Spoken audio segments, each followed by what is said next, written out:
Good morning. A very warm welcome to those who have joined us this morning. I'm Lisa Daisel. I'm from the UNISA Directorate for Counselling and Career Development. And this morning we'll be chatting about anxiety and fear of failure. We thought that this would be a good time of the year to talk to especially postgraduate students, that is, students on master's and doctorate level, about the challenges that they may be experiencing in terms of anxiety and fear of failure. With my with me, I've got my colleague, Dr. Kodisang, and she is going to help us to understand what the anxiety and fear of failure is all about, as well as some strategies that we can use to overcome that or to manage that more effectively. Thank you, Dr. Kodisang. Thank you, Lisa. Good morning. We have come to realize that in managing your postgraduate studies, you don't only need to manage the content of your studies or your writing or your research. There is another component that also plays a role on how you succeed, and that is about how you manage the anxiety and fear of failure. We would want us to just validate the experiences you have, but at the same time have a conversation so that you don't allow this anxiety and fear of failure paralyze you or even encourages you to drop down from your studies. I am wondering what you may be thinking of. Every time you are sacrificing time, resources for your studies, and you are struggling, or you have got this perception that you might be struggling, that you might fail, it could make you quite anxious because you are thinking about your responsibility towards others. You are thinking maybe how much other people are supporting you and other things that maybe you are not doing, which then is your responsibility due to your studies. It could be finances, it could be time, it just could be also emotionally. Maybe you are a father, you are a mother, you are a parent, you realize due to the studies, I don't have enough time to be with my family. Therefore, if I fail this PhD or my master's or whatever postgrad studies you are doing, you will be failing other people. Also, there could be implication on how you render your responsibility if you don't succeed. As I said, not being there for others and letting others down, because you are currently feeling that you are sacrificing and compromising the time or the effort, support you need to give to others due to your studies. You worry that I need to pay them back by completing the studies. Another important thing is not living according to the perceptions or expectation of yourself and others.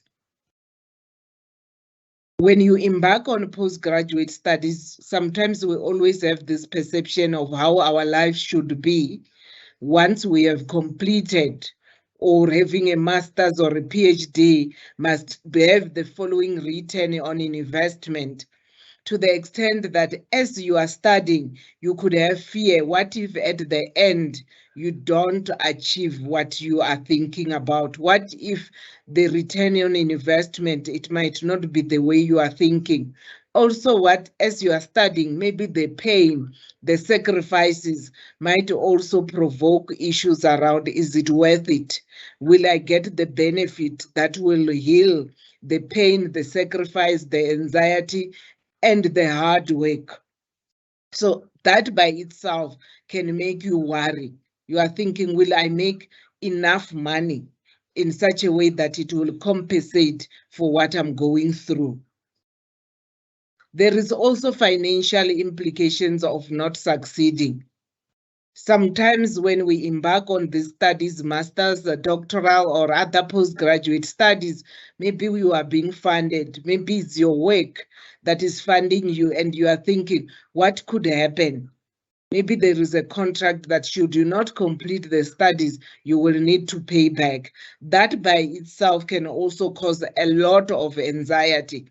when we are talking about financial implication, I'm also thinking about the ego implication, the self-confidence implication, where you are thinking, everybody knows I'm doing the master's, everybody knows I'm doing this PhD. If I don't complete, how will I look at myself? How will things change about my view of myself? But at the same time, how will other people view me? Every time you focus on that, you will realize that sometimes you can't continue because the fear becomes so overwhelming. I just want us to talk about performance anxiety, because as we struggle, sometimes we continuously say, but this is performance anxiety. Is it really performance anxiety? Remember, all of us, when we are embarking on a task that is very important in our lives, we experience anxiety. But performance anxiety is normal. It symbolizes how significant the task is. This is very important to me. It's normally not debilitating. What do I mean? Even when you are anxious, you are still able to proceed with your work. It actually gives you a motivation to say, yes, I can do this. This is very important for me. I am worried, but you are able to sit and work. Whereas when you have excessive fear and anxiety, it creates paralysis. You become paralyzed. When you are paralyzed because the focus is on failure, you can't see yourself doing any work. You are not motivated to do any work. It does not matter because you will fail. This obsession and focus on failure creates a mind block. Most people will report that I can sit in front of my laptop, I can try to go to the library, but I just find myself struggling to read and understand. I just find myself struggling to write what I need to write. Days can go by where I just find that I can't do anything. So you are just paralyzed. You are not able to go beyond the failure that is preoccupying your mind. Sometimes you become so paralyzed and overwhelmed that it's even difficult to sit and work, just to sit in front of the laptop. Some people experience that every time they want to sit and work, they actually get so tired to the extent that they just want to sleep or even do other tasks that they find more interesting, because studies is more overwhelming. When they want to look at their studies, the fear of failure and the anxiety makes it very difficult. You also find it difficult to share your ideas because you believe you have already failed. And this paralysis is so difficult because even when you are engaging with other people, all you hear is that they are saying you won't make it, you have failed. You are also in a state of paralysis that you project what you are experiencing, that even other people are saying the same thing. We must also understand that this paralysis, at some level, it can also have a relationship with mental health. Paralysis leads to mental health challenges because you need to study, and this is your main goal. This is what defines who you are. It could impact on your mental health, that you start feeling so overwhelmed that you also feel not good enough. Even though the challenges is about your studies, it could affect your psychological and mental health, that you even struggle to sleep, you struggle to eat, you struggle to focus. You start doubting yourself and your capability, not only to your studies, but also to other areas of your life. It even takes longer to complete the task or even to do the task. As I said earlier on, while we are into a stage where maybe we are on the bridge now to mental health, or we start experiencing mental health challenges, even what we experience is no longer about challenges with the studies, but it's also about my life holistically. I don't feel good about myself. you feel irritated, and you also don't want to be with people. You want to just isolate yourself because of these difficulties emanating from your studies that also affect other areas of your life. You will also tend to procrastinate not only things with your studies, but any other responsibilities that you have. How do we overcome this? What can we start doing? What are the smallest things? Of course, depending on where we are, you could also consider consulting with a therapist, an educational counselor, or a clinical psychologist, but you might need to talk to somebody. But we are talking about two other aspects that we would encourage you to look at. The first part is testing reality. The second part is redefining failure. What are we talking about when we talk about testing reality? We can spend a lot of time thinking about our challenges, imprisoning ourselves in our heads. This prevents us from taking practical steps to test whether what we are thinking is real or not. Why are we scared to test the reality? Fear of taking risk, fear of failure, fear of showing others that you are vulnerable, believing that you can't do it. Also, while we test this reality, another thing that is very unhelpful is when we become unrealistic, where you said, in one day, I must finish this chapter. But when you are thinking about testing reality, it's about the smallest things I can do. Can I just sit today and read one paragraph? Can I just sit today and read comments from my supervisor? Just understand. It doesn't mean you need to sit in that particular day, understand the comments from your supervisor and make correction. Already when you do that, the fear of failure becomes so overwhelming because you start to realize there is a lot that I'm doing, but I'm not succeeding. So you need to be careful as you test this reality. You are also realistic and you take care of yourself. You don't reinforce fear of failure to say, just today I must do 7 things and all of them must be done. Because at the end, when you don't do that, you are actually reaffirming for yourself that you can't do it. So think about just doing small things without thinking about, I will fail. Think about just today, I need to just go and talk to my lecturer to say, I have received your feedback, but I don't understand what I need to do. I don't know where to start. Or I just need to talk to somebody about where I am and my experiences and feelings of where I am. Imagine what might happen if you test reality, even if the results are not what you expected. And as I said earlier on, this is not about running a race. Managing your master's or your postgrad studies, it's not a race, it's a process. So think about just today, maybe I need to sit and read one article. If you don't manage to finish the article, you also need to sit and reflect to say, I have managed to do something. Take small steps to try something new and reflect on what have happened, what you have learned, and what you could do differently next time. Remember, it's about establishing new habits, new processes, new systems that could help you with your studies. For example, if you're a student at UNISA and you tend to avoid submitting your work, research proposal, chapters for your dissertation or thesis, or writing exams because of fear of negative feedback or failure, what would happen if you simply submitted or took the exam with a different mindset?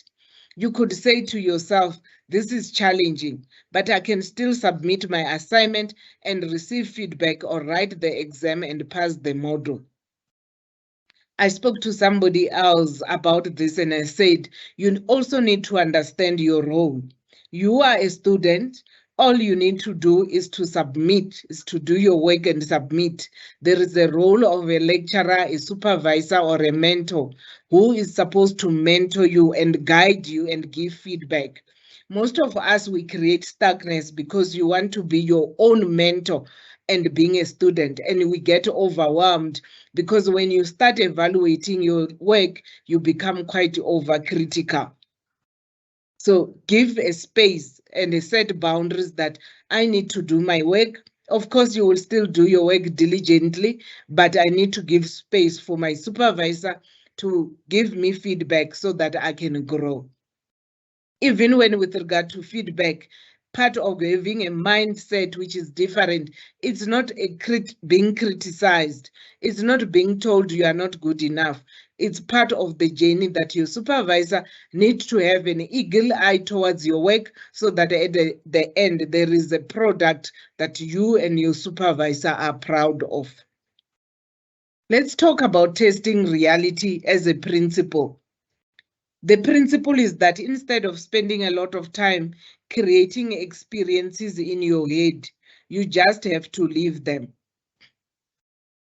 It is normal to doubt yourself and what you are capable of. The best way to build your self-confidence is to do small things that build your confidence, with the awareness that you will manage some things better than the others.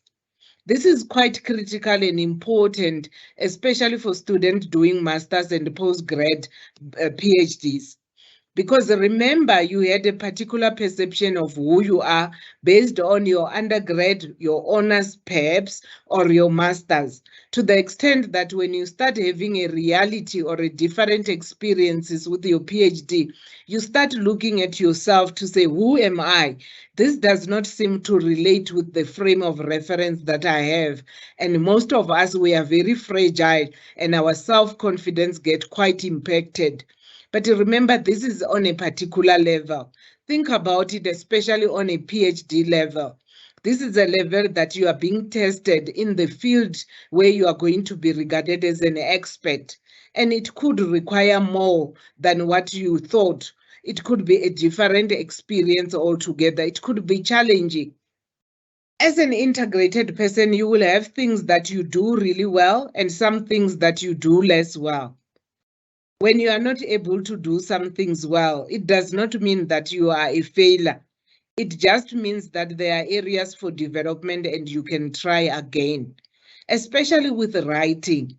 Sometimes some of us are very good at thinking out thoughts, ideas and projects, but when we have to put them in a paper in an integrated way so that the next person can understand, we might struggle.